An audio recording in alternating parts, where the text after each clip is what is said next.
If I can get everyone's attention, fantastic. Again, my name is Victor Cardenas. I have the pleasure and honor of serving as the city manager of Novi. These lights are really cool. I feel like it's mood lighting up here. So the mayor, everyone knows his story. He's someone that embodies Novi. He is from the city. He has chosen to return to Novi to raise his family. He left to that institution to the west of us that's green and white, I don't know. And then he came back and he chose to give back to his community. For over 20 years now, he has either been serving his community on boards, commissions, city council, and now for the last 3 years as our mayor. Now, I look to the mayor a lot or actually I don't look to, he just gives me advice a lot about how we can do things differently, how we can improve on things. And one of those things was, hey, because he knows I'm not that really good at speaking, so he's like, you should probably use ChatGPT or some kind of AI to help introduce me. And I was like, all right, I will go to ChatGPT and do that. He's like, no. I got this new website you should take a look at. So, okay, so I went to this website, and bear with me now. Unfortunately, it's been a busy week, and we had a budget meeting on Monday, and I haven't had a lot of time to read this. So here we go from the AI that the mayor's given me to introduce him. It is my honor to introduce someone who needs no introduction. He's Novi's favorite son. I thought that was Sanjay Gupta, but okay. He benefits from being much younger than Novi city manager. He constantly outperforms the city manager at the annual Memorial Day 5K and on the golf course. It's a bit much. He's a finance wizard, so much so that the city manager, Novi, is indebted to his brilliance. Again, that's a lot. But okay, let's get to the end here. So without further ado, please help me introduce a much better dressed professional and better than that old man city manager. Again, wow, this is a lot from this website. But in all seriousness, he is very dedicated to this community. He loves Novi with all of his heart. And please give him a warm welcome, Mayor Justin Fisher.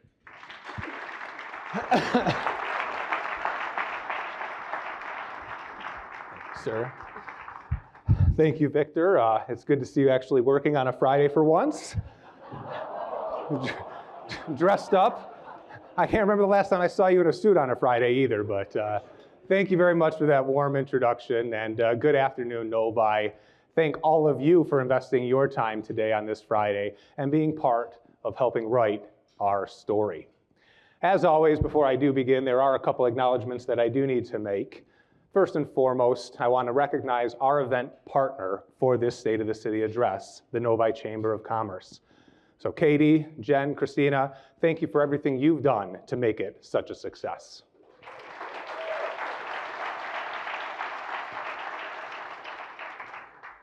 And joining us as well today are my colleagues on the Novi City Council. Now there are 6 of them, so if you'll hold your applause as I introduce all of them at once.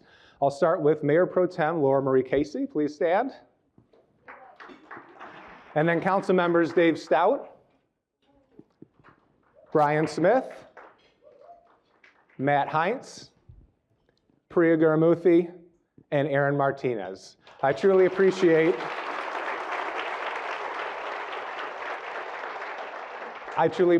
working as a team with all of you to make Novi take it to new heights. There's also a couple of very, very good friends of mine, special guests that we have in the audience that I want to introduce as well. We did have former Mayor Bob Gadd. Unfortunately, he did have an appointment that he had to run to, but appreciate his wisdom and advice. We also have my good friend, Consul General of Japan in Detroit, Jimmy Kishimori.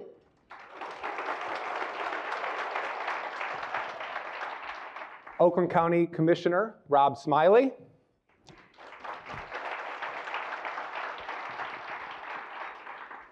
Alexa Przynski from Congresswoman Dingell's office. Akash Kaluri from Senator Slotkin's office. As well as our Oakland County Treasurer, Robert Wittenberg. Thank all of you for your support of Novi in your respective elected positions. Also here joining us are pretty much the biggest stars of the show, and that's the city staff that we have here in Novi. I always like to remind people that we're the Monday morning quarterbacks as a city council. These are the people who are dedicated to Novi residents 24/7, 365 days of the year. So if anyone from the city staff team is here, please stand to deserve a round of applause.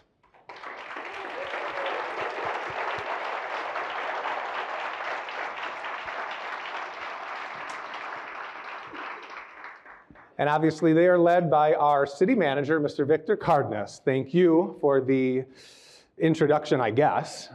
And thank you for the hard work that you dedicate with your team to the city of Novi. Thank you.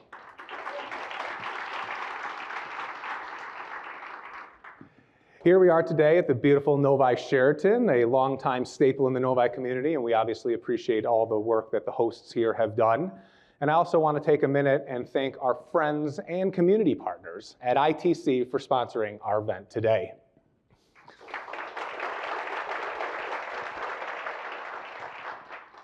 Of course, Father Ed, thank you again for sharing your time with us with a wonderful invocation and blessing our event and our meal today.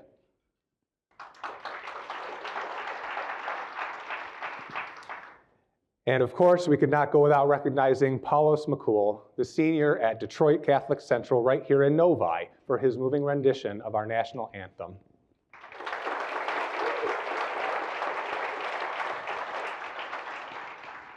And then last, but certainly not least, I do want to recognize my family in the audience today. I have my mother, Patricia Fisher, with us, as well as my father, John Fisher.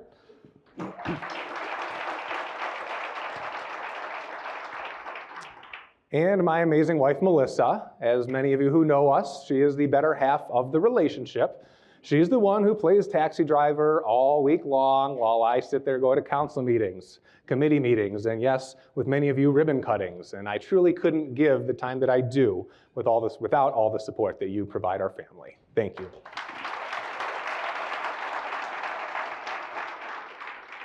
And of course, Jack and Lillian, my son and daughter, Lillian hiding up here, I see.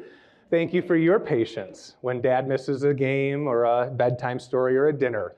You guys are each the reason I care so much about this city.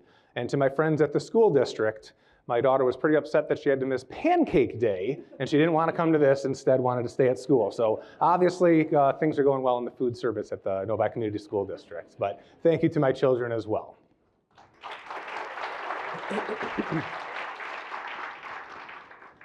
So it is very hard to believe, but this does mark my third State of the City address. And it begs the question, where does all that time go when you're having so much fun? I'm just really glad that they put the picture up there because there is video out there that I'm sure people would charge a lot of money to see. But all kidding aside, being mayor is absolutely the biggest honor of my lifetime. And I truly love helping to tell and write the story of Novi. I'm just beginning, the pen's in my hand, ending unplanned. Let's write this story. Staring at the blank page before you, open up the dirty window, let the sun illuminate the words that you could not find. Reaching for something in the distance, so close you can almost taste it. Release your inhibitions, feel the rain on your skin. No one else can feel it for you, only you can let it in. No one else can speak the words on your lips. Drench yourself in words unspoken, live your life with arms wide open. Today is where your book begins, the rest is still unwritten. Yeah.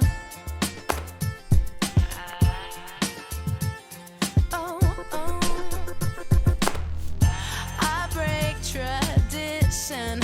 Sometimes my tries are outside the line.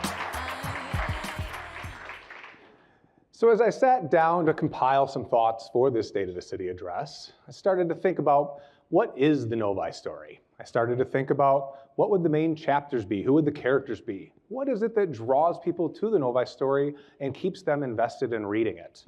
And it was clear to me that our story has really always been about a few key themes: public safety, financial responsibility, and a thriving, diverse community.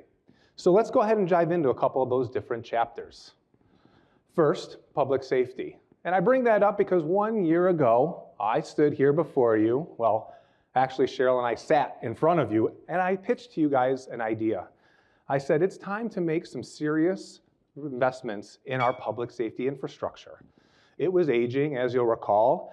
All of the buildings, the police station, the 3 fire stations, they were all built in the 1970s and 80s. That's actually before I was born. I always love telling people that. It was time to bring them into the 21st century and set them up for success well into the future. And thanks to voters back in August, 55% of you anyway, voted yes to go ahead and fund the bond proposal. And I really appreciate it because it was a very tough year for bond proposals throughout Southeast Michigan. So thank you again to all the Novi residents who came out and voted, and thank you for all who will be contributing to this important endeavor through their tax bill. So the work is underway, dirt is moving, and plans are being drawn. And our Studio 6 team did catch up with Chief Zinser for an update, and who better to hear that update from than him? Let's see it. We are well underway with an exciting chapter for our city. For the past several months, our city team, consultants, and architects have been hard at work planning and designing the future of our public safety facilities. Since the voters approved the $120 million bond, our project has been moving forward right on schedule. This project features a new centralized public safety headquarters location, brand new buildings for Fire Stations 2 and 3, and renovations for Fire Station 4. The new headquarters site will include state-of-the-art facilities located on Lee Bagol Drive near our DPW building. This site will place our police station and Fire Station 1 in one convenient area. We are also extending Lee Bagol Drive from Crescent Boulevard to Grand River to enhance our response times. To make sure we get this right, we hired leading architectural design firms, and we're using direct input from our employees to design the new spaces. Our team has also toured several modern facilities from Lansing, Michigan to Texas to study the best technologies in smart building designs. The new buildings will feature leading-edge technology and tools to improve our daily operations, advanced HVAC systems for better air quality and cost savings, dedicated spaces for training and hazardous material decontamination, and specialized areas to support the mental health and wellness of our first responders. This is more than just building buildings. It's about putting people first, both our residents and our staff. Our residents deserve a public safety team that has the best tools available to protect them. At the same time, our staff deserves a modern, safe environment where they can train and work effectively. We are committed to being responsible stewards of your tax dollars as we keep moving forward. We are building this together, and when it's finished, we can all take pride in the part we played in keeping Novi safe.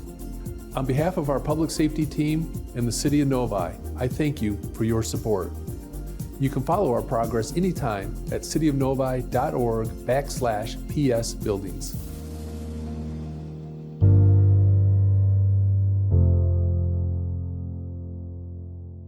So some amazing work being done on our public safety project, and Chief Zinser has promised that those buildings will be up, operational, and ready to go by the end of 2027. So just kidding, maybe a little longer than that. Chief Zinser, please stand to be recognized for your hard work on this project.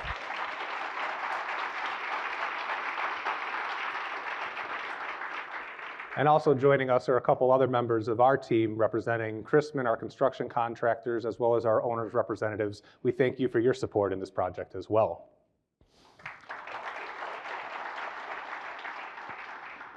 And while obviously the chapter in the story of public safety is very important to Novi's history, so is fiscal responsibility.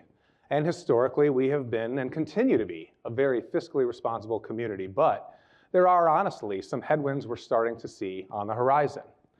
Let me first start with this chart, and it talks about how we collect taxes here in Novi a little bit. I get a lot of people coming up and say, Justin, I give the city $10,000 in property tax revenue. What do you guys do with it? And the first thing I like to remind people is that we're actually a fiduciary who collects on behalf of many different entities. So when someone gives $10,000 to the city in taxes, we actually retain $3,000 of that, and that's what we use to fund our fire, our police, our parks, our community engagement, all of those items.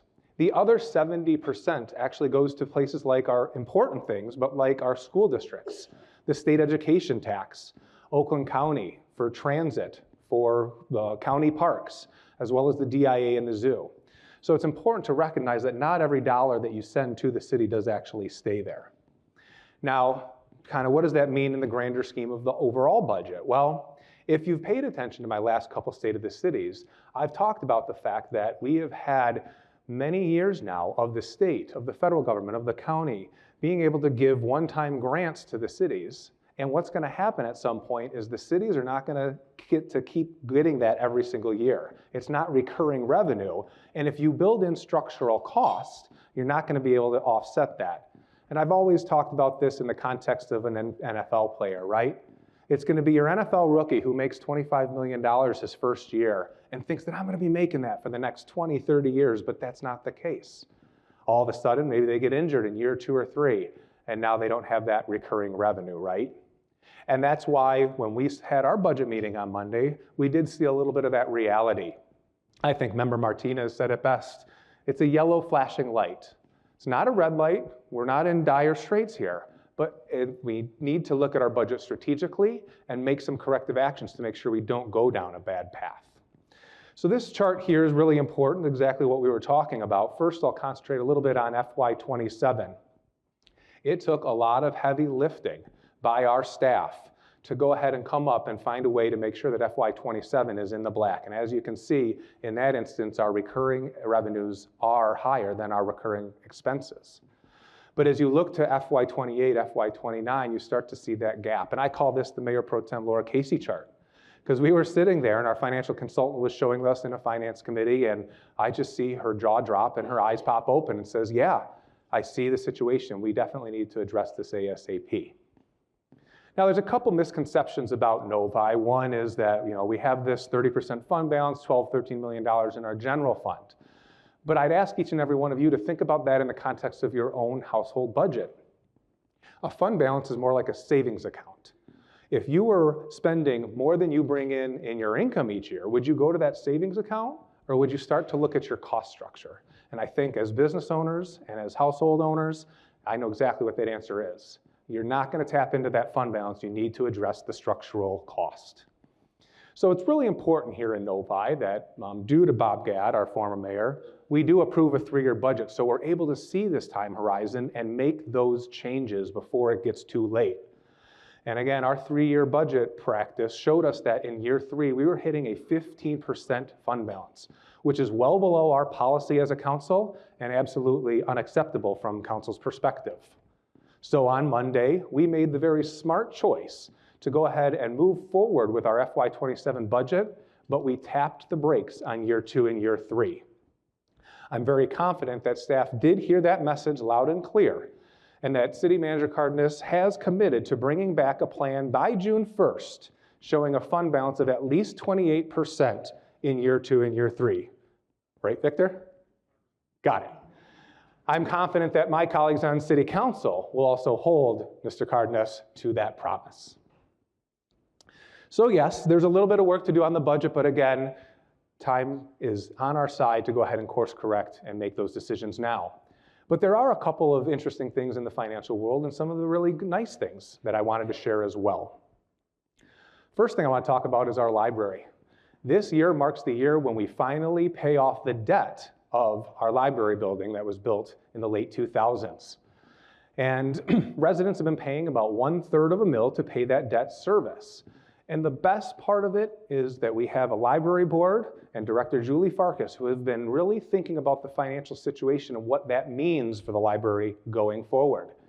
Over the last couple of years, they've been studying and they've been doing capital needs assessments. They've been doing reserve studies to try to figure out and make sure, do we have enough money coming in to maintain the level of programs and services that we have now? And also, how are we going to fund this aging infrastructure building and make sure when the HVAC goes, when the carpet goes, when we need new windows, that all of that can be taken care of. So they've done a great job and they made a compelling argument. And I'm really proud to have joined City Council. All 7 of us said, okay, with that debt millage coming off, we're actually going to keep collecting a little bit, about half of that, so that the library can invest in the programs and in the building for many years to come. So it's really a win-win-win. We see residents with a tax decrease, the library is well funded in the future, the city won't ever have to subsidize it. So Julie Farkas is here with us, along with many of the board members. If you could please stand for your hard work with our beautiful gem of a library.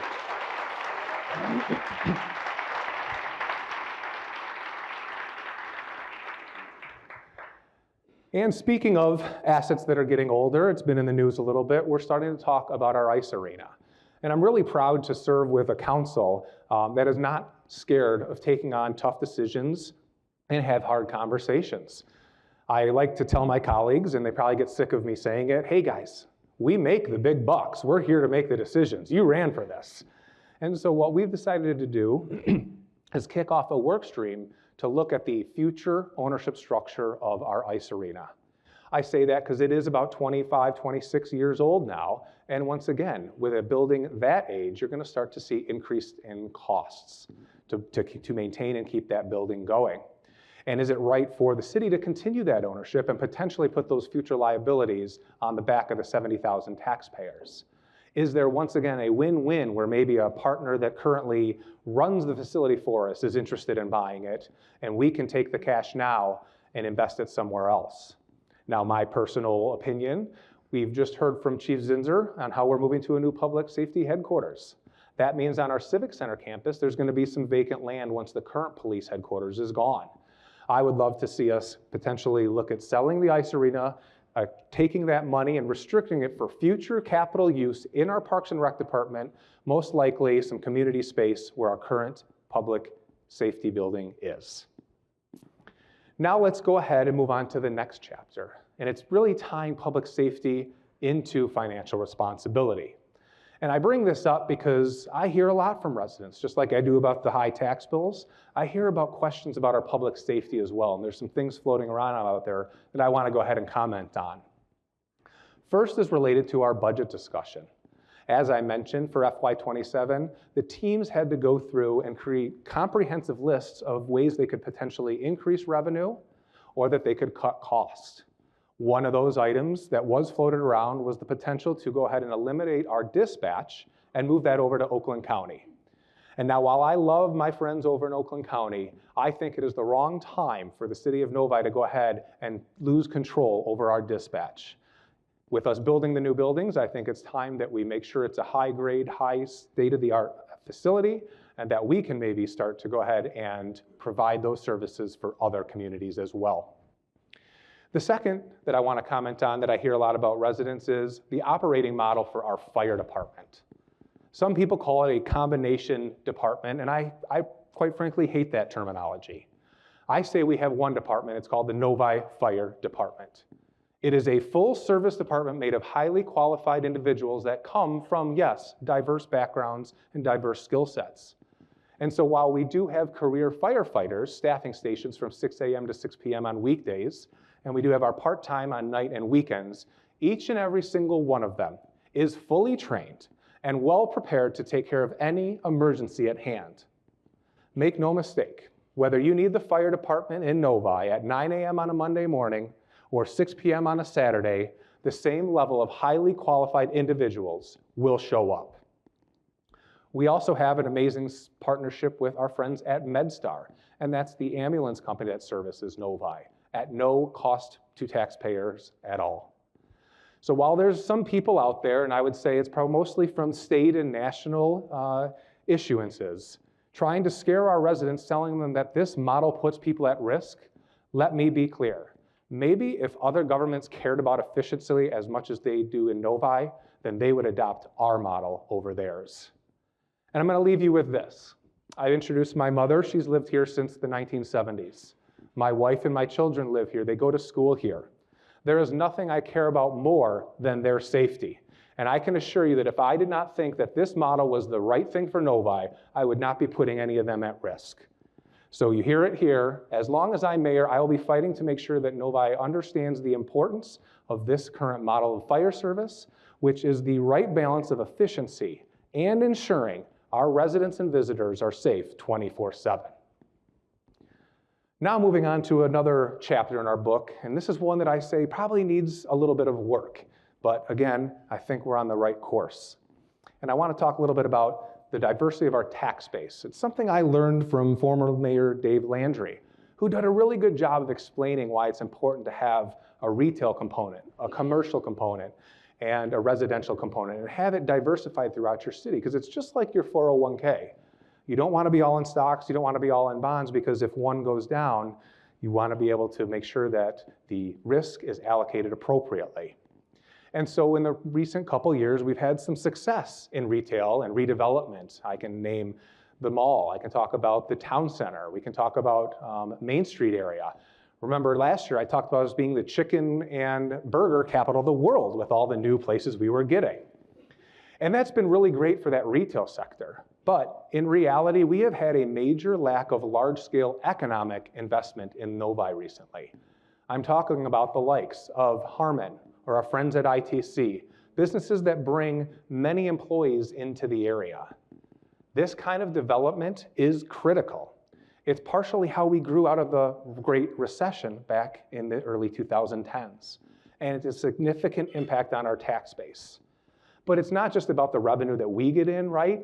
It's about providing good paying jobs for the region, and it also has a knock-on effect for other businesses in the area. When you get a large-scale corporate client coming in and they bring all their employees, those people have to go eat lunch somewhere. They go to the coffee shops, they hit up the retail areas. So without a focus on this type of economic development, the pressure shifts elsewhere. It shifts to the rest of us, the existing taxpayers.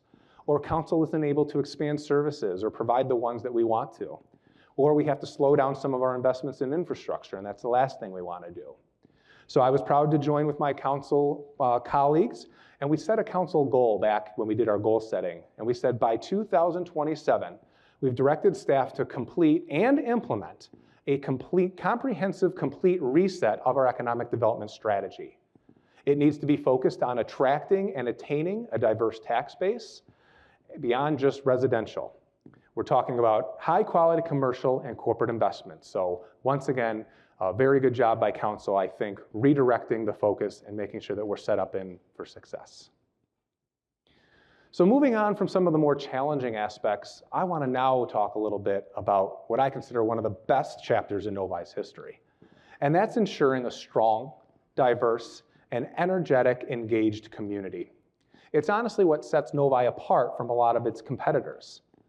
A strong and engaged business network, like the one here, led by our friends at the Chamber, continues to foster connection and growth, not just with other businesses, but with residents as well. And I appreciate, again, Katie and all her work, with her launching of Leadership Novi this year. And when I talk about that connection between business and government, we have residents like Toby Broswell and Mark Japaya, some of them in the audience today, who went through these programs learning about the chamber aspects, but now are actually joining our government ranks and serving on our boards and commissions. So if you could please stand to be recognized. I see Mark out there. Thank you for your service to Novi. And speaking of the chamber, another innovative great project that we did was to combine our efforts on Community Fest. This last year, we had more than 6,000 attendees learning all about the city of Novi as well as the great businesses that we have in Novi. DTE was one of our great sponsors, and there's a lot of other community partners that were there as well. So if we could get a round of applause for all those who supported our Community Fest.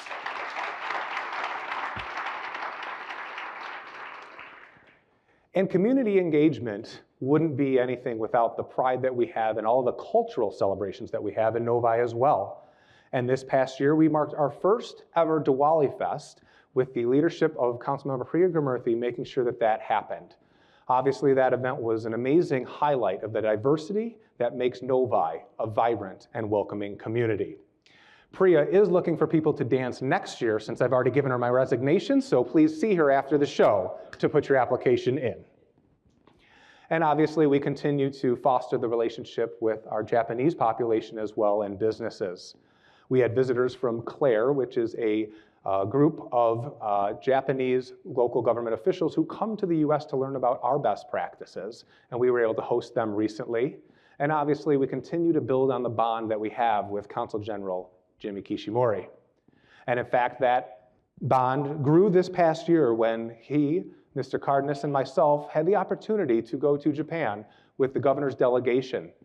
There, we attended the Midwest Japan Conference, We visited several businesses that call Novi their North American headquarters, and we also continue to work on adding an additional sister city. These efforts are so important, not just to bring people together, but it really defines who we are as a city.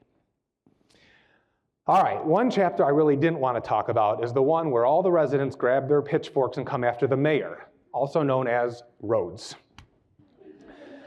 But Novi does continue to invest in the road programs that we have here. And in fact, we spend about $20 million a year on maintenance, rehabilitation, and construction of new roads. Obviously, roads are important, not just from a resident quality of life perspective, but it's a public safety and an economic development issue as well. And so today we do have Jeff Herzig, our Director of Public Works, who's going to show a little bit about what's going on in our road projects this year.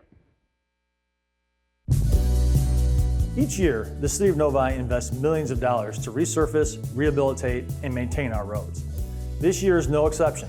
Together with our county partners, we continue to invest to ensure Novi's roads remain safe, reliable, and built to last. From our busiest intersections to the quietest neighborhood cul-de-sacs, this year's work is already well underway. As we look at the map for 2026, several major roads are seeing significant improvements that will ease congestion and enhance safety. Beck Road reconstruction from Grand River to 11 Mile. This is a $3.6 million federally funded project and is a major milestone for the busy corridor. We'll be widening this stretch to 5 lanes and modernizing the infrastructure with curb and gutter and a new storm sewer system. The result will be a safer, higher capacity road that serves our residents and the hospital for decades to come. Wayne County is fully rehabilitating the bridge deck of 8 Mile Road over the railroad between Novi Road and Griswold. This critical work ensures the long-term structural integrity of a vital southern gateway to our city. The Road Commission for Oakland County is finishing its reconstruction of Novi Road from 8 to 9 Mile. This $6.9 million project will not only improve the road, it will also add numerous safety features for drivers and pedestrians, such as ADA-compliant crosswalks and upgrades to traffic signs and markings. RCOC will also be doing concrete and asphalt work on 12 Mile Road as part of a project that extends into Farmington Hills. The City of Novi will also be replacing the aging medians on Novi Road between 12 Mile and 13 Mile roads with modern decorative concrete and landscaping. This will elevate the look of the area while improving drainage.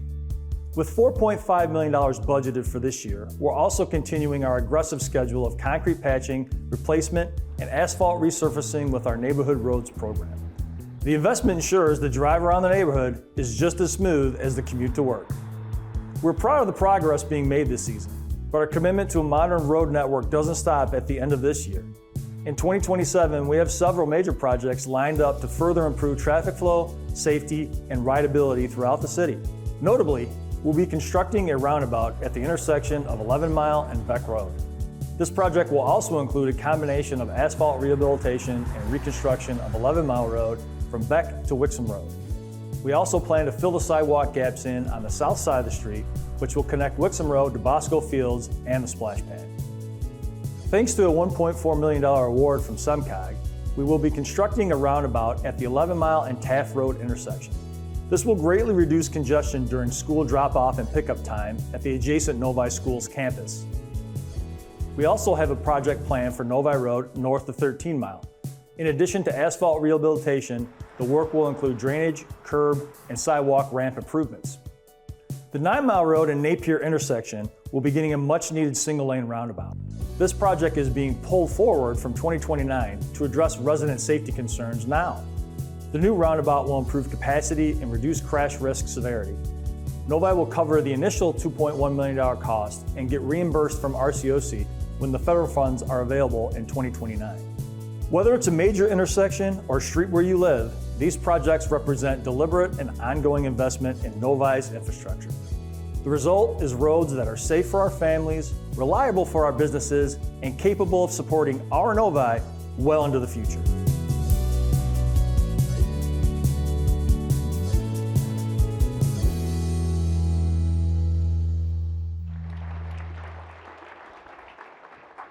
So given that I have to ask my kids which way is north, south, east, and west, you'll see why I wanted Jeff to actually explain what was going on with roads in the city. And oh, by the way, if anyone's wondering, yes, he gets paid a bonus for every roundabout he adds in the city as well. Overall, Jeff, great work from you and your team, so thank you again, and a round of applause for him.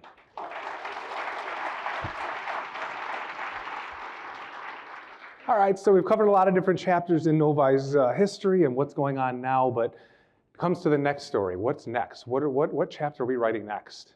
And I know that last year I, again, stood up here and pitched the idea of a public safety bond, and guess what? I'm actually going to pitch to you another proposal. And pretty soon you're going to think that the state of City is just about Justin getting up there and rambling on about the next ballot proposal, and I get it. I promise you, it won't be the case. But yes, this November, we will be asking voters to continue our CIP program millage. Put simply, residents have been paying this for the last 10 years, and we're looking for a continuation for another 10 years. So this isn't about a new funding mechanism, it's really about continuing a current tool that we've had since 2016. Now, everyone wants to know, okay, well, I guess we've been giving you this, probably didn't even know it, but what did you guys do with the money? Well, let me tell you a couple of the great projects that we've been able to go ahead and accomplish. Over the last 10 years, we've been able to add 160 acres of land that we purchased, not only for parkland, but also to preserve woodlands and wetlands. This has included doubling the size of ITC Park from 80 acres to 160 acres, as well as land acquisition at Bosco Fields and the construction of the splash pad there. We've also done some work with our city facilities, like our public work expansion and complete redesign. And that was an important project to make sure that the men and women who take care of our water, our sewer, our roads, that they can work efficiently and have good working conditions. We've also invested in our parks, like at Lakeshore Park, we put a completely new building and made major renovations, and we continue to invest in mobility as far as sidewalks, the ITC trail, and boardwalks. And this millage also impacts public safety, by the way. Over the last 10 years, we've been able to fund 3 engines and 1 ladder truck. So we've done some great work on what we've spent it so far to date. But everyone wants to know, okay, if I do continue this, what do you plan to do? Well, as I've mentioned, we acquired a lot of parkland at ITC and Bosco. Now it's time to start figuring out, what does that look like? How do we activate that park? How do we get people over there using it and enjoying recreation? So a lot of the money could go to developing Bosco and ITC parks. As mentioned before, if we were able to sell the ice arena and have some seed money to build more of a community center, senior center, or other parks programming building where the current police station is, that money could be used to subsidize some of that project as well. Obviously, we would continue to buy fire trucks, plows, things that make sure that we're safe here in the city of Novi. And of course, we would continue land acquisition again for parks and or to preserve woodlands and wetlands to protect the community character that we have in Novi. So there's a lot more to come from that perspective. And oh, by the way, despite the lobbying from my wife, one of the items will not be a new mayoral mansion. But the city is putting together a schedule of town halls, information, and I encourage everyone to take a look at that when it's available, and make an educated decision out in November.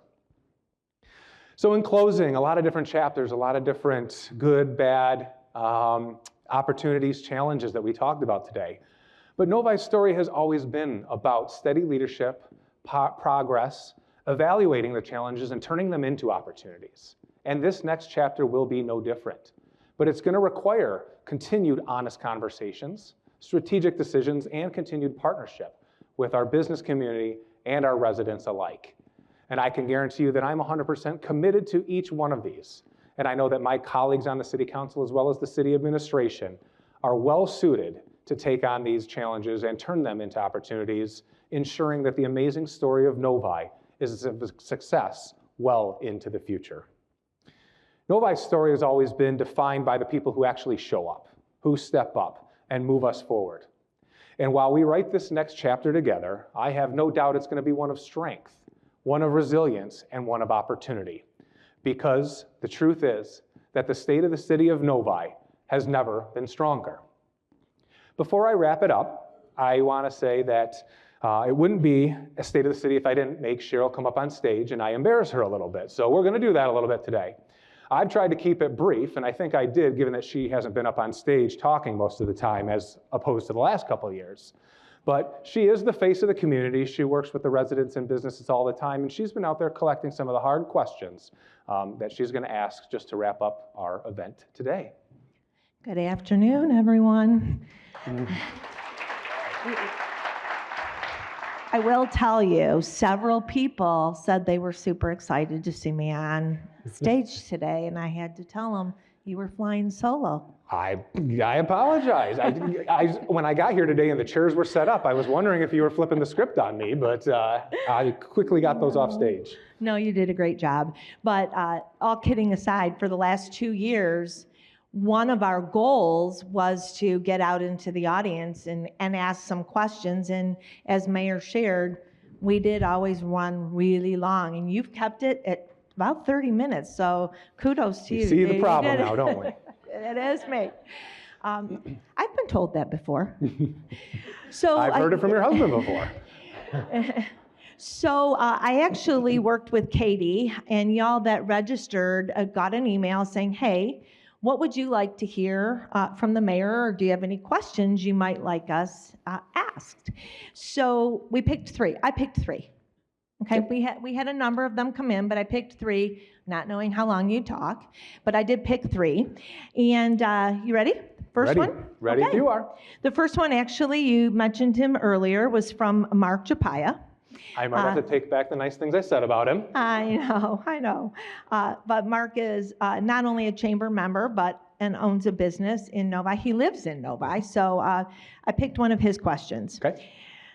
His question, with home prices and interest rates impacting affordability, what is Novi doing to support affordable housing options so young families, teachers, and local workers can afford to live in the community in which they serve? It's a very good question, and one I think we get quite often. Let me first say, when it comes to home prices, when it comes to interest rates, those are some much more macroeconomical things. We don't do fiscal policy here, we don't set interest rates, so that makes it a little more difficult. But what can we control as a local government, right? And it goes to how we approach the approval process for residential developments. And it's a little bit of a dichotomy because oftentimes we talk about a new residential project coming in, and yet everyone says, yes, we really want more supply. We'd love to see more affordable housing. And then on the flip side, council starts to get all these emails that say, I can't believe you're taking down some trees to allow this. I can't believe that you're increasing density. What are you going to do to the infrastructure? What about our poor schools? Well, we study all those things. We study the infrastructure. We've talked with the schools, and the schools actually require new families coming in because a good chunk of their revenue comes from new students coming in. But so it's really a balancing act between the two to make sure that we allow for residential development, we do so in a responsible way, but also recognize that if we want to have more units, it's going to result in higher density and multifamily, which sometimes people don't agree with. So that is kind of my answer. We got to continue to promote those kind of residential projects. We had a couple exciting ones recently, Society Hill and the Grove. And with that, we always look to make sure that we're hitting different types of variety of housing stock too, right? We want to make sure that it's not all just huge $1 million houses, but there's going to be some studios, there's going to be 1-bedroom apartments, things like that, that will also increase that supply and make Novi a little more affordable and attainable for all different income levels. Thank you for that. The next one is actually, I wouldn't typically have chosen because it's from someone's named Anonymous. And Also known as Cheryl. No, it is not me. It could have been me. Okay. It could have probably been any one of you, and I'm sure it is one of you here. It's a topic that's been on a lot of people's minds for the last several months. Here goes. What is being done to ensure there will not be another water main break? Well, Cheryl, as you know, I have a new best friend. And in fact, I get so many calls from this nice lady. I think my wife is starting to wonder, who is Sue Coffey? Well, she's the president of GLWA. And her and I have become very, very good friends since the second water break.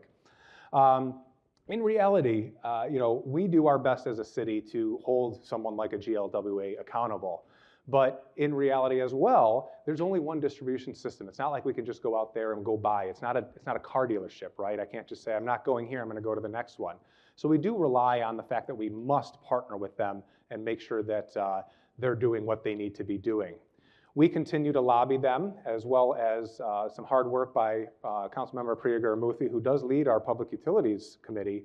They've been coming in and sharing all the information on the latest project, making sure that it stays on track. But also we asked them to use some of their technology to check the different pieces of the pipe, because there are technologies that can go in and check the integrity of the pipes, if you will. But we need to be honest with ourselves too, and Ms. Coffey did share with us, we're one of the few places in the world where a pipe that is expected to last 100 years is becoming dilapidated at 50. And so that's gonna take us with the city of Novi working with our county and our federal and our state partners to get funding. In the reality, I think that the pipe needs to be replaced well to the east of the Farmington breaks that we've seen. And that's upward of probably $100 million or so. So obviously we can't do it alone as a city. As far as kind of accountability, I want to mention, because Councilmember Dave Stout did an excellent job at our council meeting, making it very clear that at the end of the day, the state of Michigan, the people in Lansing, are the ones who GLWA, they created GLWA. They are the ones who have the authority and are able to hold them accountable a heck of a lot better than we are. We don't have the tools as a city. So we'll continue to work with them. We'll continue to lobby them. We'll hold them accountable to the level we can, but really it's going to be getting the rest of our partners involved and getting that pipe fixed. So now you'll see why you say I'm the one that talks a lot, because can I add something? It's your state of the city, Cheryl. Go ahead. Should I sit down? No. I think one of the key points too that people need to realize, and you get this question as well, is the breaks for the majority of the time are occurring in Farmington Hills. But why is Farmington Hills not impacted? Why do they have water but Novi doesn't? Why is it Novi, Commerce, Walled Lake, Wixom? We just happen to be at the end of the distribution line, right? Yep. So unfortunately, there's a way to reroute the water for many of those other communities, but the water, I don't want to say it stops here, but it flows into our residents, and it's a more difficult to reroute that and move the valves around to ensure that we or those other communities get water. So, correct? Very good point as well. Good. Good. One more question. Trina Klasa, and I know she's here. Thank you, Trina. Can we please get a rec center? And I picked this, I know you spoke about it a little bit, because Trina knew what the old Dice location was on Novi Road. So she got extra points for knowing that there was a location there that was vacant. Got So it. for those of you that don't know, that's just north of 10 Mile on Novi Road. See, it's not just a question, there's a solution posed in there as well. I love it as well. Well, it's similar to what I was talking about with the CIP. We continue to buy up, properties when we can with some of that CIP money. We currently don't own the property in question, right? And so that would make that specific piece difficult. I will say the rec center question comes up quite often, and I always love to remind people, hey, if I got all 6 of my colleagues up here and we said draw a rec center and list the amenities that are included, every single one of us would come up with a different idea. Some people would want the pools and the water slides and the weight rooms, and other people would want to focus more on community space and senior centers. So it's first and foremost pretty hard to get consensus on what a quote unquote rec center looks like. The second thing I'll say about the rec center piece too is when you talk about those more recreational uses, the aquatics and all those things, a lot of times what we've found is when we talk with residents and say, okay, if we do this, similar to other cities, there will be a user fee. Well, all of a sudden the interest in having a rec center goes down if it's going to start costing me more and more each month above and beyond just my tax bill. And we've seen that in other cities as well. So again, my call has been for us to go ahead and start thinking about more community space in where the current police station is. But from a full-fledged rec center, I don't know that that is really in the cards. The last piece I would say is that in Novi specifically, we also have a couple places like the sports club, Lifetime Fitness, that those who do want to pay a monthly fee do have access to do things like that. So we continue to invest in Parks and Rec, no doubt about it. Hopefully we can do a couple things in that community center realm, but I don't know that I for sure see in the near-term future kind of the full-fledged rec center that you see in some of the other cities. Thank you. And thanks for making the time. We finally made it happen. Thanks for keeping it brief. And I hope y'all agree that hearing from you and the questions is definitely beneficial. So thanks for making the time. My pleasure. So thank you again to all of you for joining us today. The Novi story isn't finished. It's still being written by all of us in this room and across Novi every single day. I think with the momentum that we have, the choices that we're making, the next chapter in Novi is going to be our strongest yet. May God bless each and every one of you and the great city of Novi.